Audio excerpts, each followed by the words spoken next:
السلام علیکم ورحمۃ اللہ وبرکاتہ۔ محفل اخبار شناسی کی 714ویں نشست میں آپ سب کا خیر مقدم ہے۔ یہ محفل کانفرنس ہال مسجد عالیہ میں آج بتاریخ 15 مئی 2013 عیسوی مطابق 4 رجب 1434 ہجری منعقد ہو رہی ہے، جس کا آغاز ابھی خوش الحان حافظ و قاری محمد عرفان احمد صاحب کی قرأت کلام پاک سے ہوا۔ جناب غلام یزدانی صاحب کی خواہش پر میں مقرر صاحب کا تعارف کروا رہا ہوں۔ آپ جناب محمد ضیاء الدین نیر صاحب سے بخوبی واقف ہیں، جو کارگزار صدر اقبال اکیڈمی ہیں اور ماہر اقبالیات ہیں، اور ہماری پچھلی نشستوں کو کئی بار مخاطب کر چکے ہیں۔ آج کا عنوان بہت ہی دلچسپ عنوان اقبال اور حیدرآباد خود جناب کا تجویز کردہ ہے۔ میں گزارش کرتا ہوں کہ ضیاء الدین نیر صاحب شہ نشین پر تشریف لائیں اور مخاطب فرمائیں، اور میں گزارش کرتا ہوں جناب امتیاز الدین صاحب سے کہ تشریف لائیں اور اقبال کا کلام۔ اب کیا سناؤں، آپ بولیے کیا سناؤں، میرے کو یاد ہی نہیں رہتا کلام۔ یہ ہمارے افتخار صاحب ٹائم لگتا ہے۔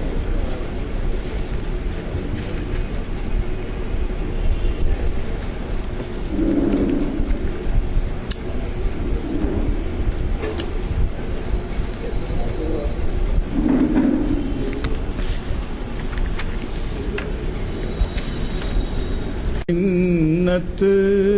کشے تاب شنیدن داستان میری نہیں، منت کشے تاب شنیدن داستان میری، خاموشی گفتگو ہے، بے زبانی ہے زبان میری نہیں، منت یہ دستور زبان بندی ہے کیسا تیری محفل میں، یہاں تو بات کرنے کو ترستی ہے زبان میری، یہاں تو بات کرنے کو اٹھائے کچھ ورق لالے نے، کچھ نرگس نے، کچھ گل نے، اٹھائے کچھ ورق لالے نے، کچھ نرگس نے، کچھ گل نے، چمن میں ہر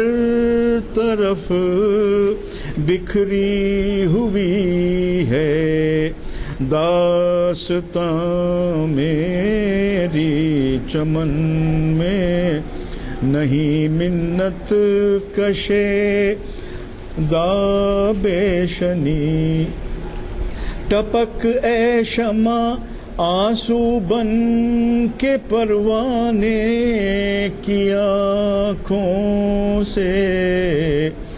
سراپا درد ہوں حسرت بھری ہے داستان میری، سراپا نہیں منت کشے تاب شنیدن داستان میری۔ یہ گزارش تشریف لائی امتیاز صاحب کچھ ایک دو چار اشعار تشریف لائی۔